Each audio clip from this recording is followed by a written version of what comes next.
Welcome to Recalculating Small Business. Like its award-winning book, Recalculating is dedicated to small business in America. Your hosts are Don Mazzella and Dan Perkins. Don Mazzella is the editor-in-chief of the Small Business Digest. Dan Perkins is a registered investment advisor with 43 years' experience in managing money. Dan Perkins here, your co-host, along with Don Mazzella of Recalculating for Small Business. Our radio program is dedicated to you, helping the small business owners increase their profits. We draw our name from Recalculating, voted the best small business book of 2017 by the Independent Press. In this book, it features ways to grow your small business.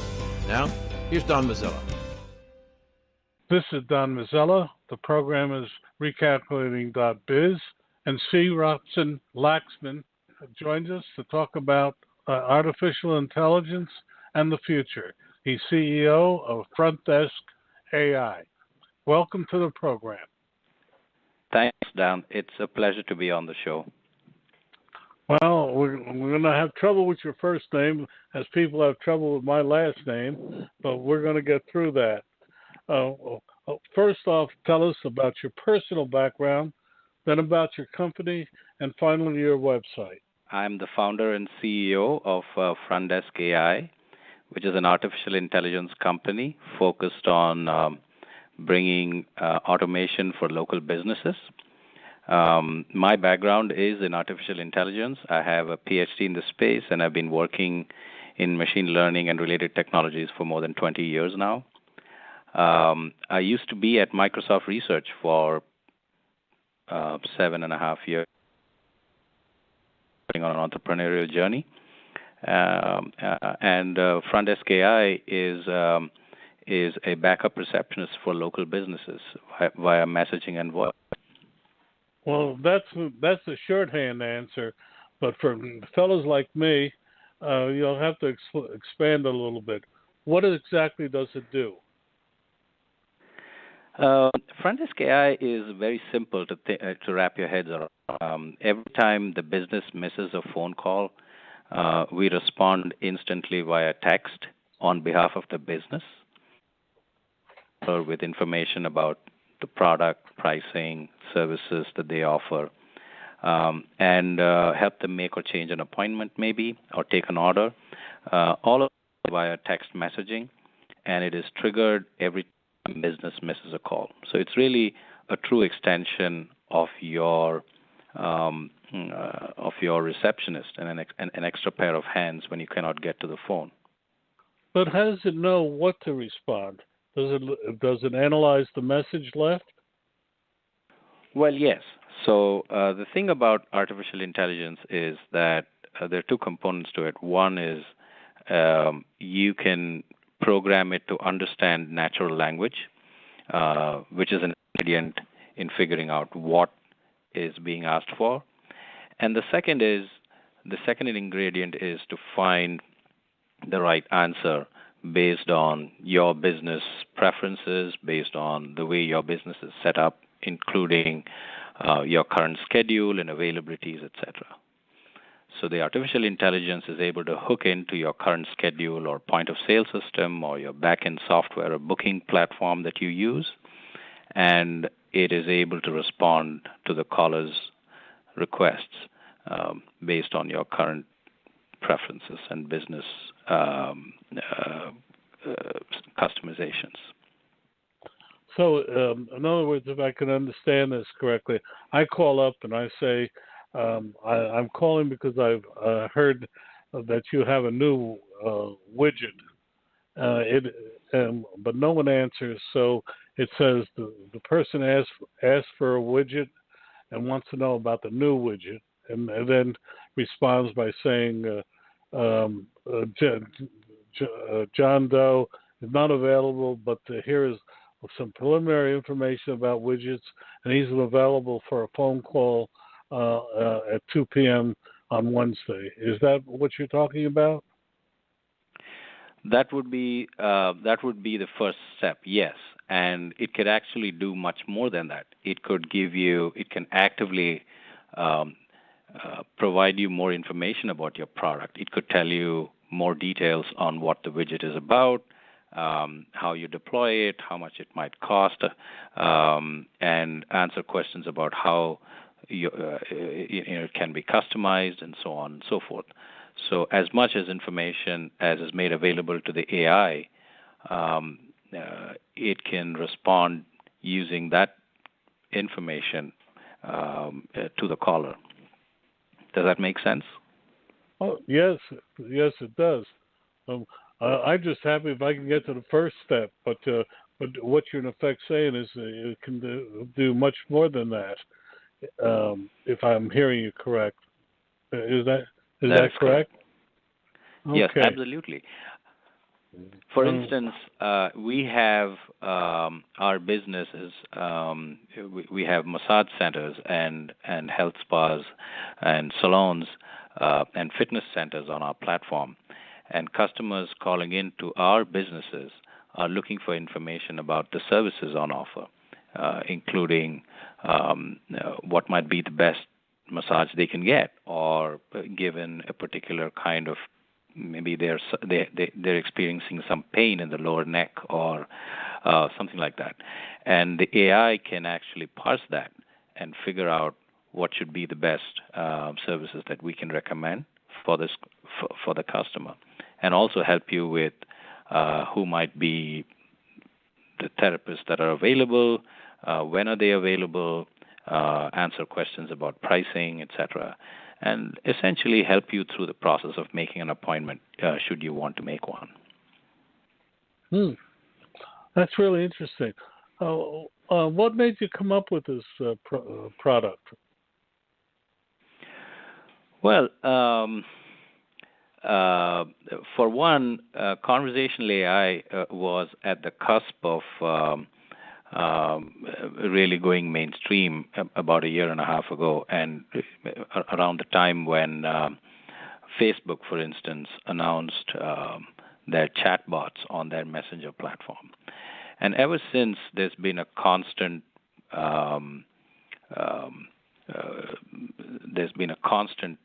thrust in the market towards automating conversations when a customer calls in. And a lot of the work that we've seen so far is, for instance, in American Express or Delta Airlines, you could potentially engage with these large businesses via a chatbot on their website, and it would questions, not all, but some questions. And what I was thinking around that time was, how do you democratize a solution like this and make it available for every local business that is out there? And that inspired me to start Frontdesk AI. So, but do you concentrate in certain verticals like spa, or does it apply to any type of business?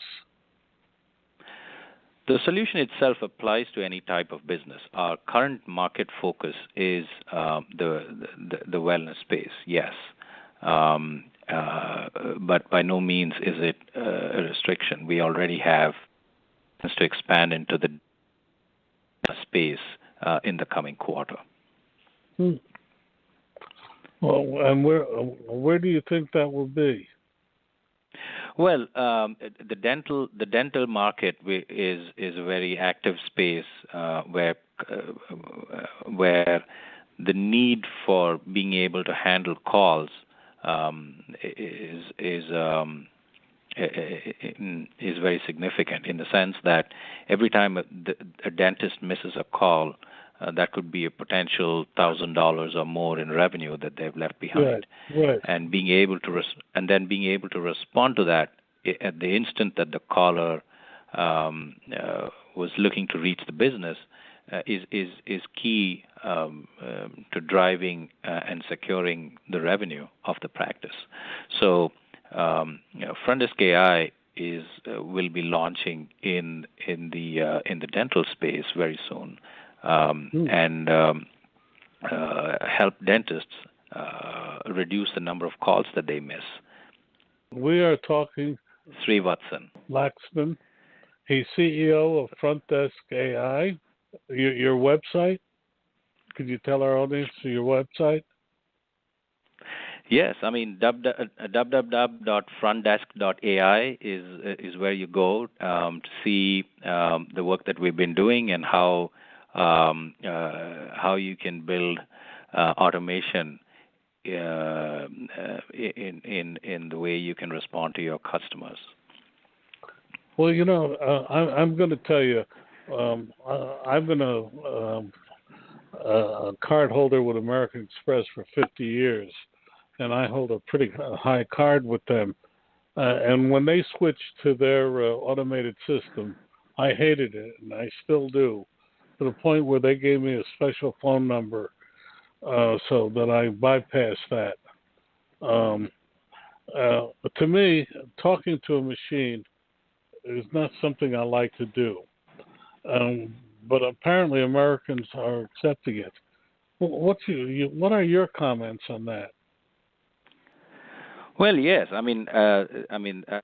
I can share several examples when I have been frustrated when I have to talk to an automated machine, and these challenges are real.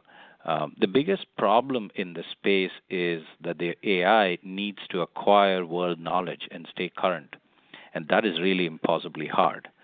And that's the place where newer technologies are now coming in, and over the next 5 to 10 years, you're going to see a significant improvement in the way humans can interact with machines, and get things done rather than get stuck and be frustrated. Well, your products. This is a very exciting time as far as conversational AI is concerned, and it might seem like a difficult problem, but to solve. But we've made, the world of AI has made tremendous strides in making these conversations more and more natural. Think about how you search on the web, for instance.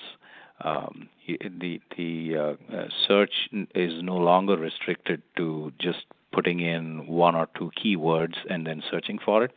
You can actually ask Google questions about how the weather is like, or who the president of India is, or whatever, right? So many kinds of questions you can ask and get answers to those questions directly from Google.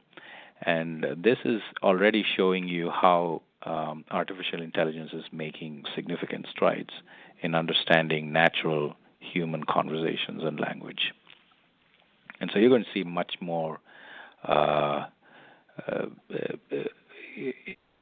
significant developments in this space over the next 5 to 10 years.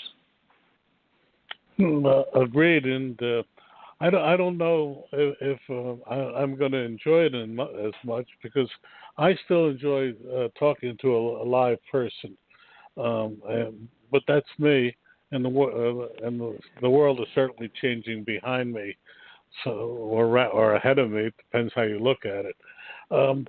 But in your experience, how do you market a product like you have?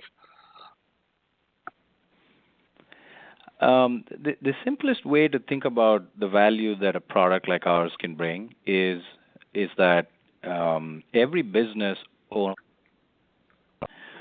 revenue as a consequence, and the reason why a solution like ours would make a lot of sense is that it's the most cost-effective way of extending your reception desk to around-the-clock service, and so that's one of the reasons why we never market ourselves as your virtual receptionist, but we market ourselves as your backup receptionist. And that's to your point, that the business needs to have their customers be able to call them and speak to them as much as possible. But there are physical limitations to how many hours of the day you can cover, and how many people you can put on that job. And so the need for a backup receptionist like Frontdesk AI. That's very interesting. You're the first one company we've had on this program in your area that's recognized it as a backup rather than the primary. What we've heard on this program is that products like yours should become the primary source. And well, congratulations. It's a very subtle but important difference.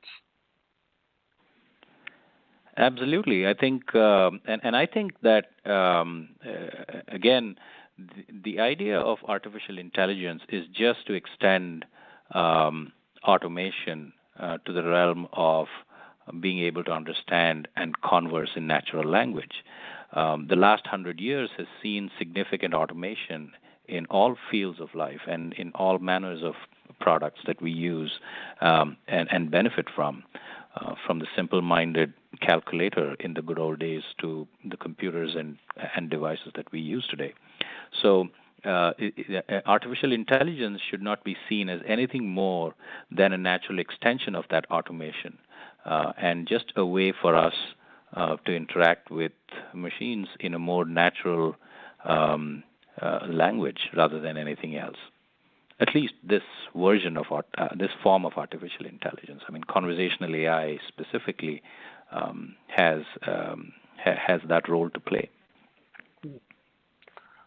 You know, in the science fiction of the 50s and 60s, which I'm familiar with, and the famed Foundation series, they talked about how people would go to a machine and talk into it, and it would reply with the information. And we are so close to that, it's ridiculous. But to me, people seem to be afraid that eventually the machines will take over from the humans. I know that this is far in the future, but what do you say to that? Well, let's put this in perspective. I mean, for all the talk that we're hearing and the buzz around AI that there has been over the last maybe 10 years or so, particularly maybe in the last 3 years, what AI can accomplish is still very little compared to what humans can do. So, specifically, AI is capable of automating job functions that are simple and repetitive. That's the key. And so when you look at where can I apply AI, the AI scientist is looking for simple, repetitive tasks that humans are currently carrying out and having AI automate those, like booking an appointment or responding to a query about pricing or something simple like that. The process of human communication is not jeopardized in any way here. I mean, in the sense where you're not looking at AI taking over all of our jobs. A lot of the things, for instance, this conversation that we're having is to have that automated via artificial intelligence is simply a very, very long way away. I mean, if at all, right? So I don't think the fact that some jobs will be lost because of AI is roughly the same as the jobs that were lost to automation 20 years ago, 30 years ago in the manufacturing industry. But what that did was have humans take on more complex, more difficult, and more impactful pieces of work on an everyday basis, essentially letting humankind accomplish more in the time that they've gotten in their lives. You're so right. But let me ask you this question. I called up my doctor this morning to make an appointment, and the earliest that she could make it, was 3 weeks from today. He's that busy a person. And I said to her, but if anybody cancels, please remember me. And she said she would. and that's happened in the past. Can your system or systems um, do that sort of thing? Absolutely, and it can do it at scale. That's the kind of thing that that machines excel at. Easy to remember any number of pieces of information and remember to follow up if required in any number of cases. So there isn't any limit on um, on the number of these kinds of tasks that the AI can accomplish. And so that's one of the ways in which you can think of where AI can do better than humans is that it can remember a lot more, it can personalize a lot more, it knows when the customer calls, no matter how many customers you have, hundreds or thousands, it remembers who you are, when you came in the last time, instantly. Why, what are the services that you like the most? What are your preferred times? If you need to make an appointment, do you prefer to come in on the weekends or the weekdays?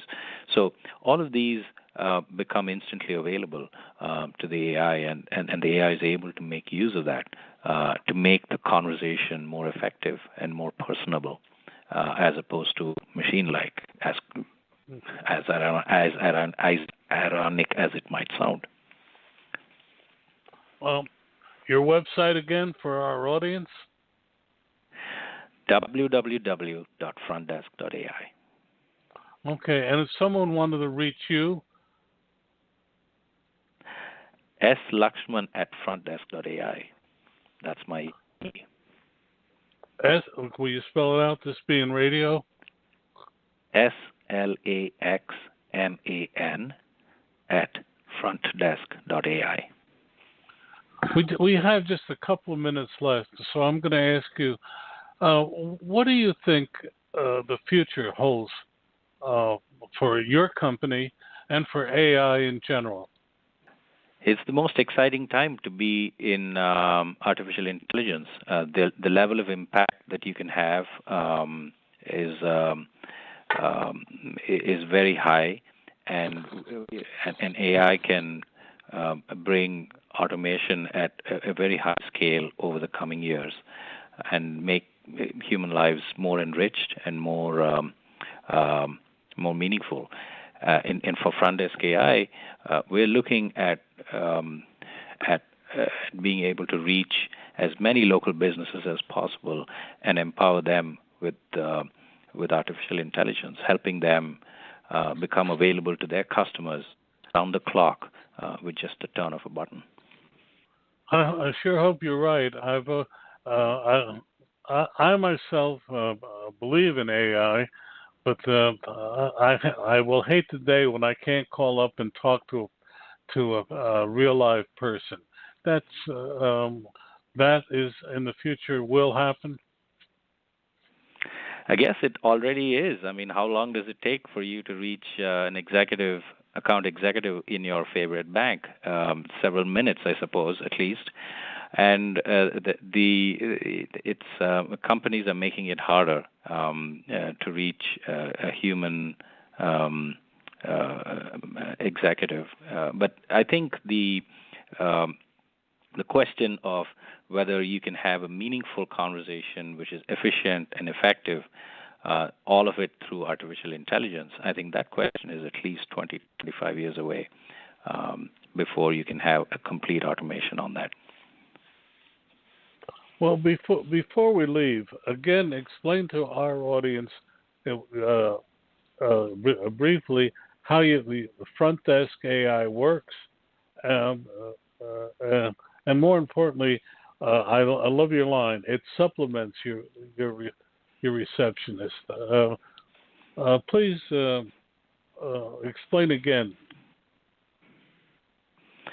Well, Frontdesk AI is a backup receptionist for every business, and we simply respond instantly via text every time the business misses a phone call, and help the caller with information that they are seeking, help them make or change an appointment or place an order.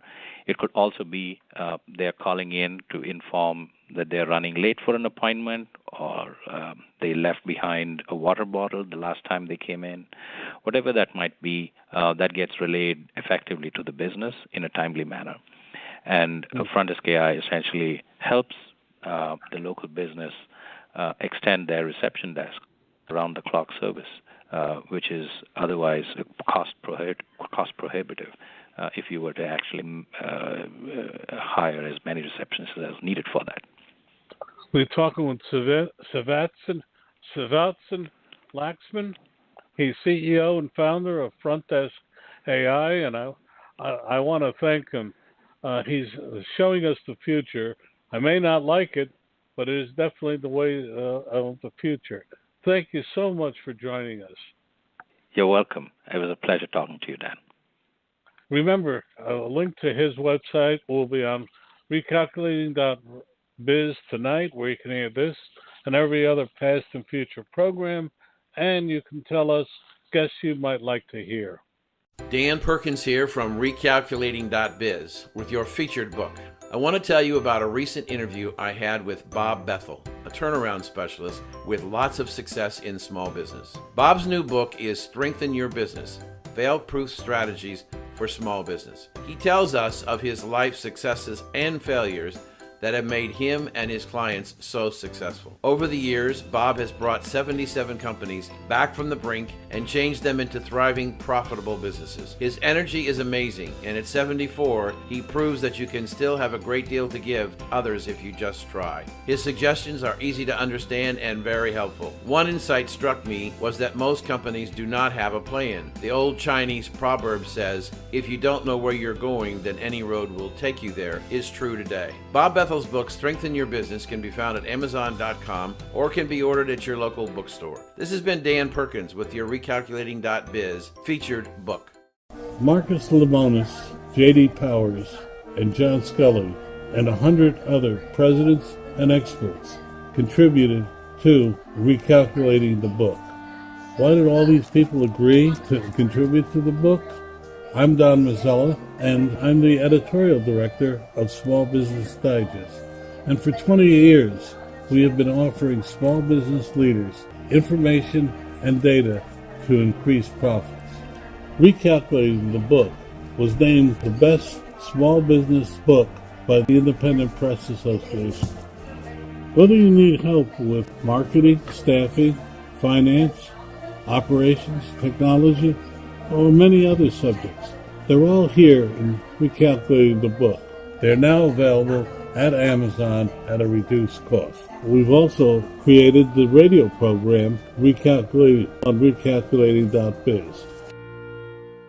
Want to know more about health savings accounts for your company or yourself? Go to 2hsa.com and get a free employer's primer. Health savings accounts are a cost-effective way of offering health care benefits to your employees and yourself. HSAs build retirement funds for your employees, improve morale, and reduce your health care benefit cost. For a free employer guide to HSAs, go to 2hsa.com. That's 2hsa.com. Welcome back to Recalculating, a program designed to help you be successful. Welcome to Recalculating.biz again. We have a really interesting guest today, David Bloom. He's a general manager of Sterling. He's going to tell us a little bit about the company. David, welcome to the program. Thanks, Don. Thanks for having me. Glad to be here.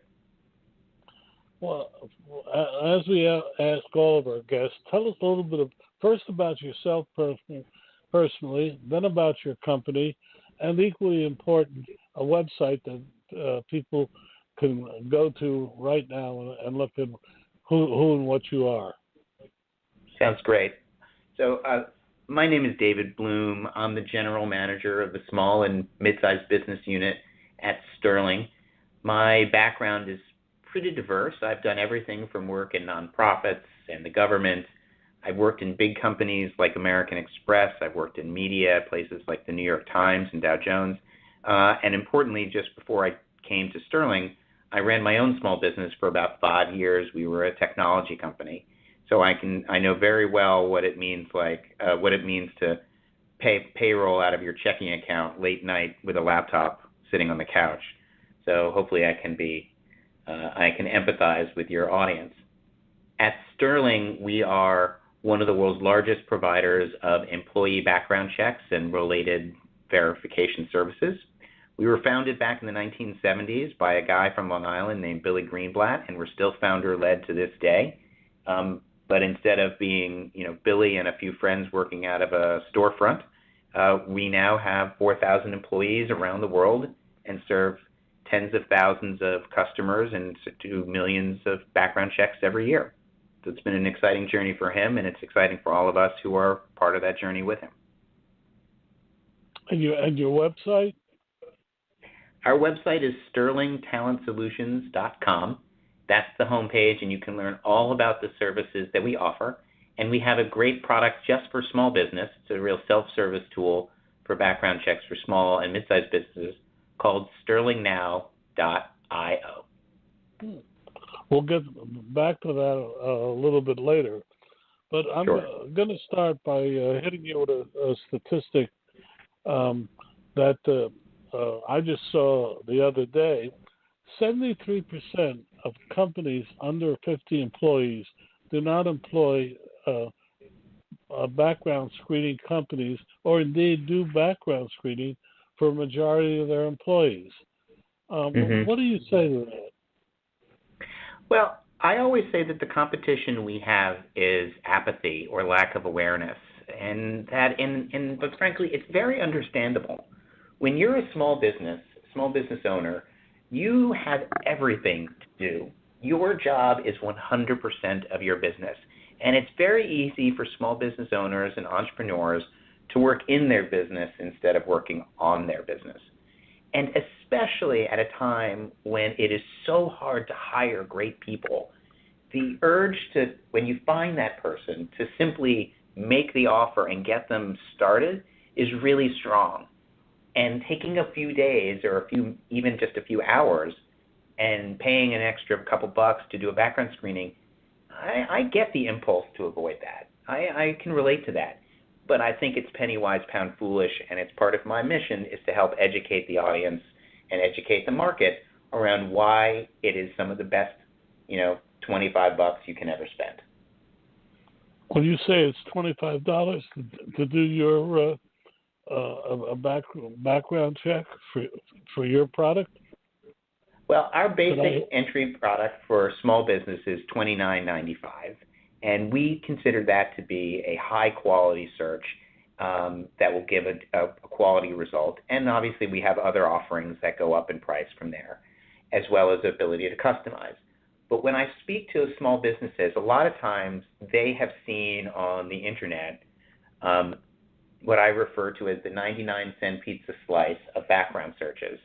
And they think they're spending $1 or $2 and getting some meaningful information, but they're really not. And one of the most important criteria I tell people when they're thinking about doing a background check is make sure they're working with a credentialed, certified provider and that the search that's being run is actually delivering quality results.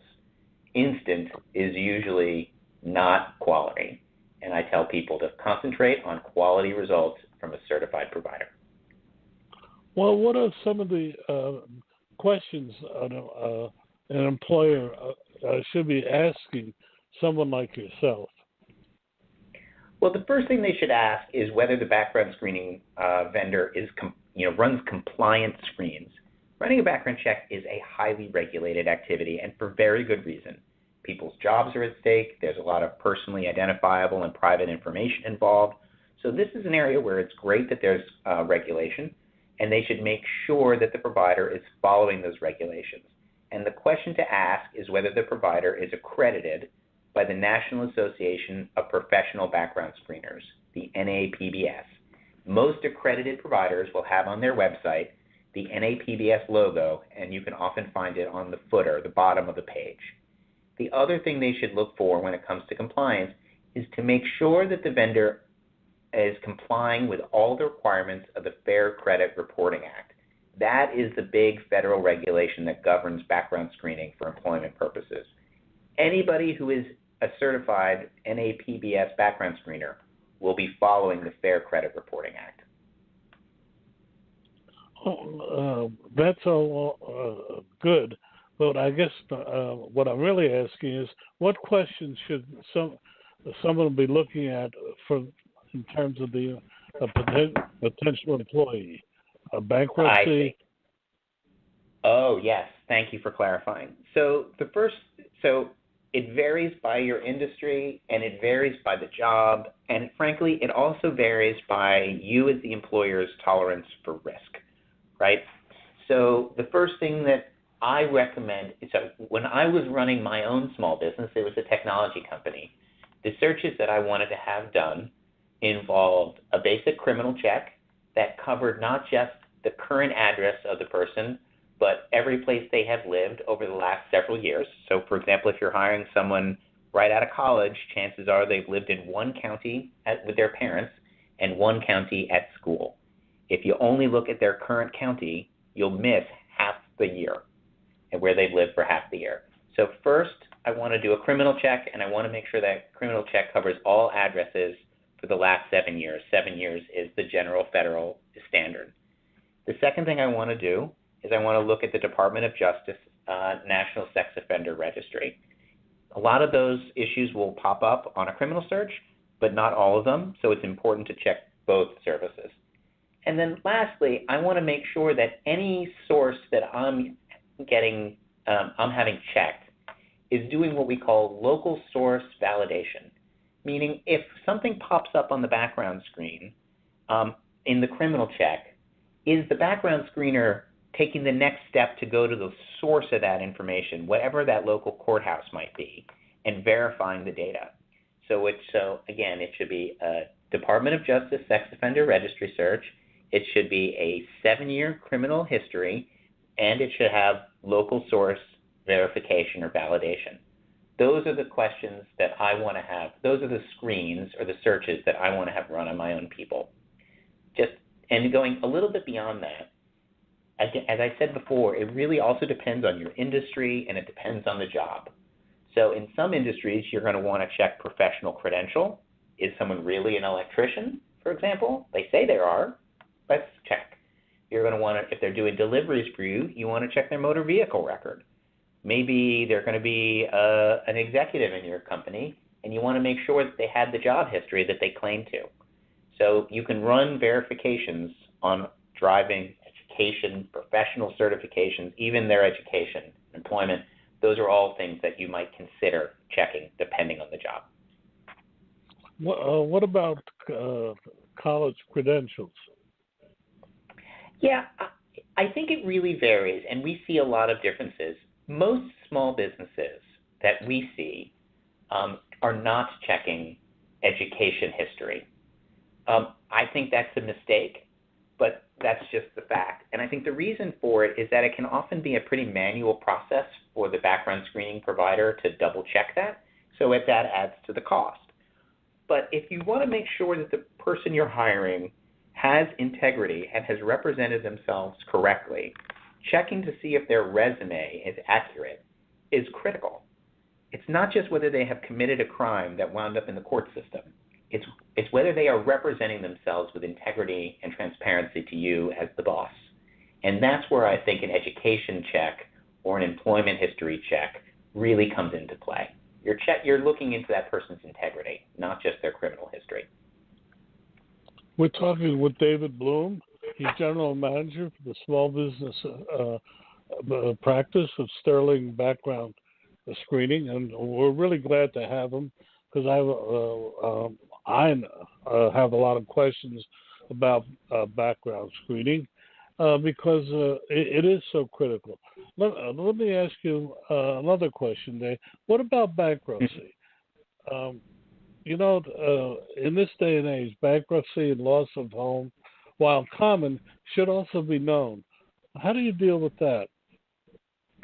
Well, bankruptcy and the issues associated with someone's credit history is a very complicated part of background screening.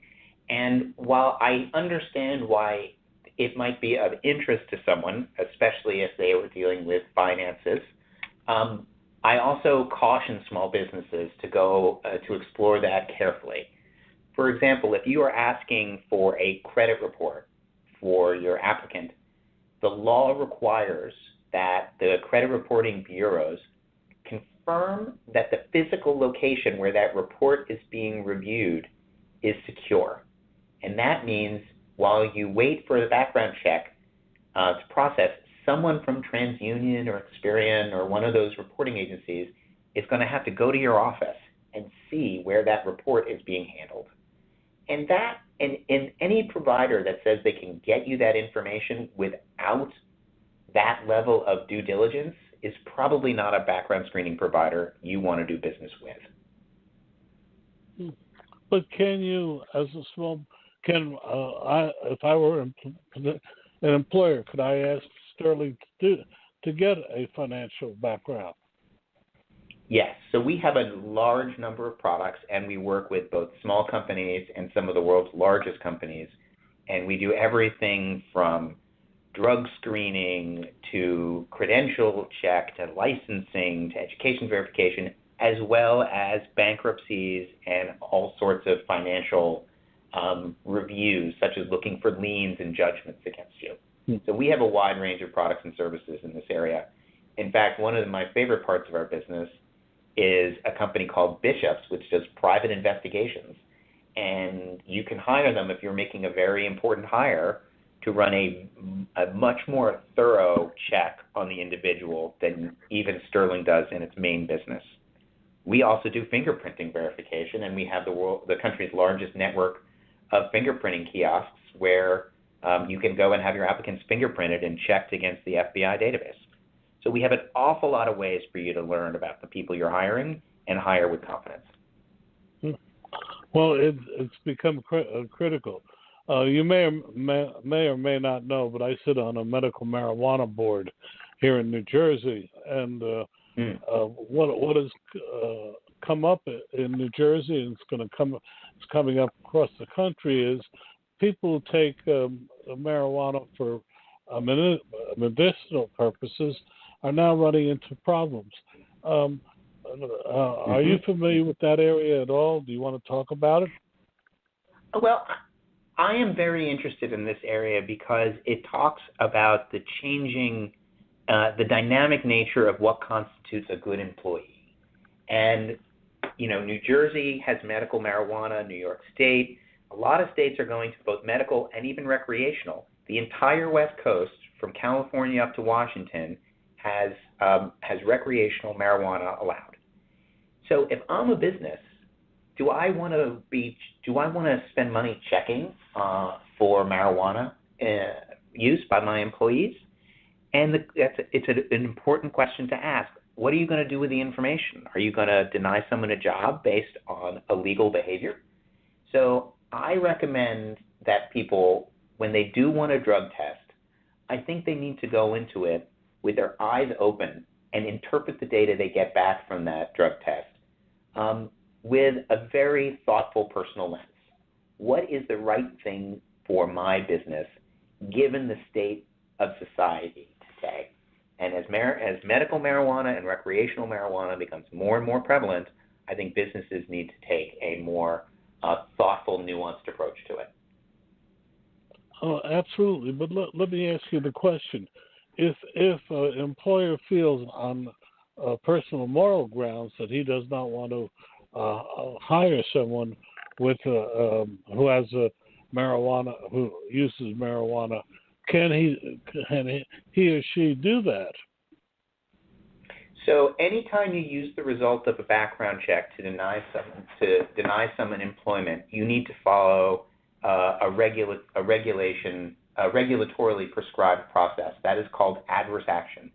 That is where you notify the person, the candidate, that they are being denied a job on the basis of medical marijuana, and they can dispute. And they can dispute the result, or they can dispute the decision. I am not a lawyer, so I don't want to say exactly what each state, what the laws are in each state.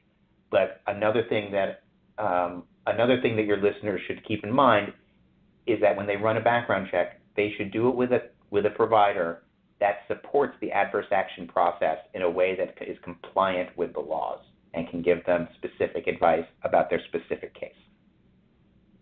Well, that's why you're on this program and you're giving good advice. We're talking with David Bloom. We're talking with David Bloom. His company is Sterling. The website, David, for people? The website is sterlingtownsolutions.com, and our small business background screening product, completely self-service, and we can get you up and running in less than 5 minutes, is at sterlingnow.io. That's really important. And let me go into another area, which is a hot button. There is 8 coaching positions open in the NFL, and they have the Rooney Rule, which says you must interview at least one black candidate for any of these positions, which is interesting. Yesterday, I had another one person on the program that said that's actually illegal because if you reverse it. But the question is, do you keep statistics for your clients about the various compliance rules they have to follow in the job process? So we do. We have a knowledge library on our website that is full of educational articles and other case studies around background screening and the relevant regulations. We also do webinars and other educational programs, and on sterlingtalentsolutions.com, your listeners can find all that information. The important thing that everyone needs to understand is that the cost of a bad hire is high. It hurts your brand, it hurts your customers, it hurts your revenue, and it means that all the money and time you spend hiring that person is wasted. So we urge people to educate themselves about what is most important to them, design a program that is both cost-effective but comprehensive and will protect their brand and protect their customers and their colleagues, and then take action on it. It's one of those things that's very easy, and I can relate. I was a small business owner. It's very easy to just disregard it at the last minute when you're ready to bring that candidate on board. But for, in our case, an entry price of $29.95, that's a great way to safeguard your decision and make sure that you're hiring with confidence. I couldn't agree with you more. That's why we invited you on the program. But let's get a little specific without naming names. Can you give a couple of instances in your experience where not hiring or not using someone like yourself has backfired? Oh, yes. We have lots of war stories here at the office. I cannot name names, but I can tell you that we have had clients who have, for whom a candidate has applied to multiple companies, and the company that we searched for, because of the search we ran for them, uncovered serious felonies. But when the same applicant went to apply for other companies who worked with other background screening providers, did not uncover those felonies, and it led to humongous problems, very public problems, in fact, crimes. So we've seen that. We had another client who ran a very basic background check with us, and because of the decision around how what we call thin the screen was, wound up missing some critical information around the candidate that was only uncovered when the crime was made public. And then they obviously now are expanding their background search program with us. So we've seen everything from drug dealers, sex offenders, all sorts of very public problems in the media, all uncovered by thorough background checks that were missed by either not running background checks or running a weak background check. And I'll tell you one that was a very powerful lesson for me was an online education company that discovered one of their teachers was a registered sex offender, and they had not run a thorough search to uncover that information. Now, that the person didn't have direct access to kids or students, it was all on the web, but I can assure you that is not the position that company wanted to be in. And their background checking program is now much more rigorous than it was before. That's really interesting to hear. But let's drill a little bit further down on that, because is it possible, I guess it is, for vital information like that to slip through the cracks or somehow be ignored? Well, let's talk a little bit. This is actually a very interesting question about what goes into a background check and how, what happens, how is the sausage made, so to speak. The information in a background check, even the most basic stuff, looking at the Department of Justice, Sex Offender Registry, and county courthouse records, you're really talking about a hodgepodge of local record-keeping protocols and procedures, some of which are managed by individuals working part-time in a courthouse records room. So the source information that all companies, not just us, but everybody in the industry has to work with is imperfect. Data changes. Sometimes you're dealing with people who operate with aliases, and some of those aliases are totally innocent, right? My name is David. I have records under Dave. People have maiden names, for example. So, and then how that data is gathered and organized and presented, and the regulations around how that data can be presented, all mean that we're dealing in it is an imperfect world. And I urge people to, when I talk to people about background checking, I don't say that this is a perfect science and that we shouldn't pretend that it is. And there are some companies out there that would lend you to believe that they will give you all the information you need to make a perfect decision. We're not one of those companies.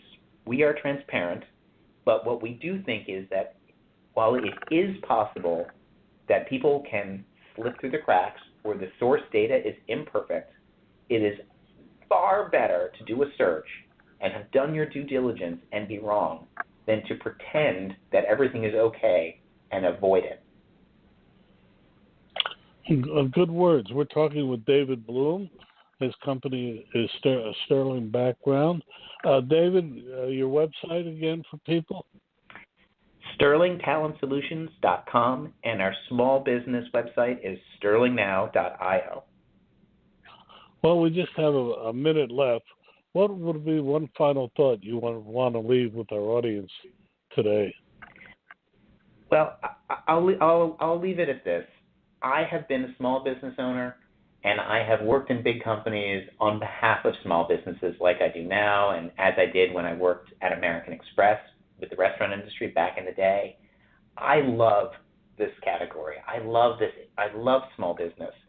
It is the people who work in this go to work every day because they have a passion for their customers, a passion for what they do, and even if they're just doing it because it's the job they inherited from their family, it means something. And I am thrilled that Sterling has an opportunity to help small business owners make smarter hiring decisions that will protect their businesses, their colleagues, and their customers. And I really urge anybody who cares about the future of their own small business, please go to SterlingTalentSolutions.com and learn about background screening, or come to SterlingNow.io and buy a background screening. It's really easy, and it can save you a lot of heartache down the road. Well, on that note, David Bloom, will tell you that a link to your website will be on recalculating.biz tonight, where you can hear this and every other past and future program, and you can tell us guests you'd like to hear. David Bloom, thank you so much for joining us. Thanks, Don. Thanks for having me. Dan Perkins here with your recalculating.biz small business tip of the day. Are you having trouble growing your business? Do you have a mentor? Sometimes running a small business can be overwhelming.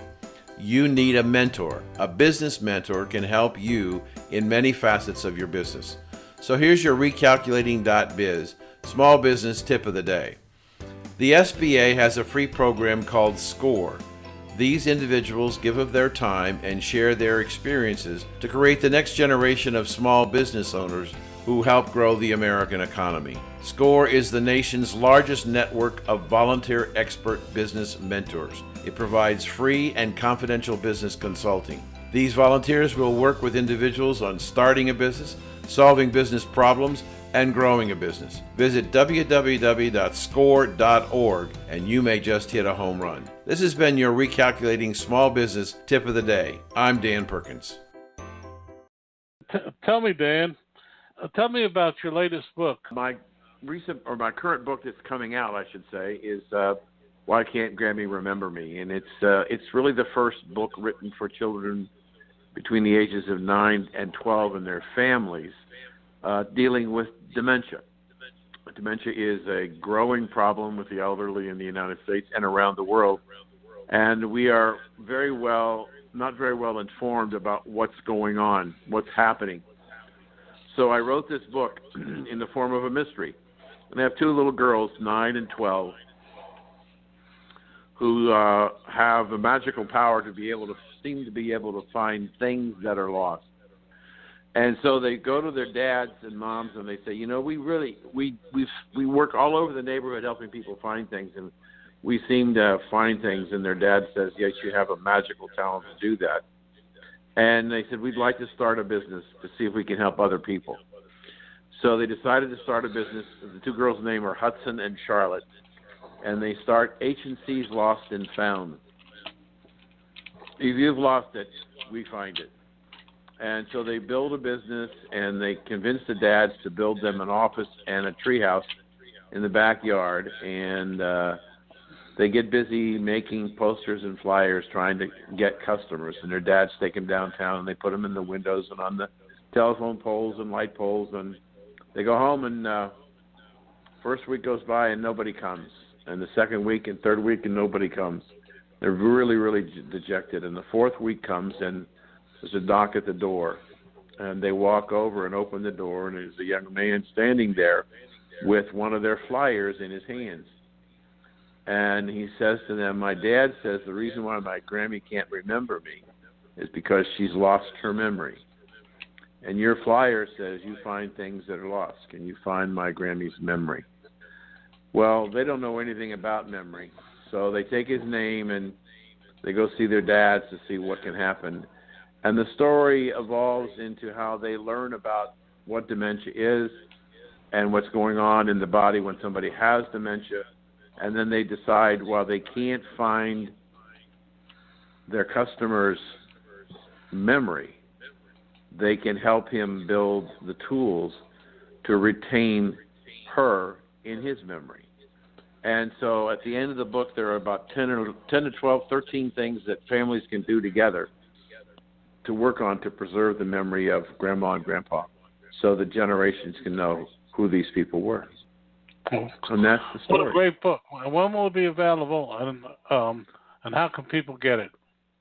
Well, it'll be available on Amazon.com. A lot of people who have read it, who've had moms and dads that have been stricken with Alzheimer's or dementia, tell me that they really now begin to understand what's happening in Grandma's brain. And we took a different approach. Rather than do the typical brain cross-section, I work with the artist, and we design highways in the brain. And there's a brain of one of the little girls and the brain of Grammy. They both have highways, roads, but the girl's brain, everything is green and go. Grammy's brain is full of no left turns, do not enter, stop, no right turns. So all of the messages that need to come from our brain get screwed up, and we can't function. Great illustrations, though. Wonderful illustrations. Well, say goodbye, Dan. All right. Time for us to go. Thank you for joining us. And by the way, if you didn't hear all of today's show, you can go to recalculating.biz, and you can pick up this show and past shows to expand your knowledge as becoming more successful entrepreneurs. Thank you for joining us, and we'll talk to you next week. Thank you for joining us on Recalculating. We hope the information you received on today's episode was helpful to you in starting and growing your business. Please go to our website, recalculating.biz, to contact us, to listen to past shows, and see special offers.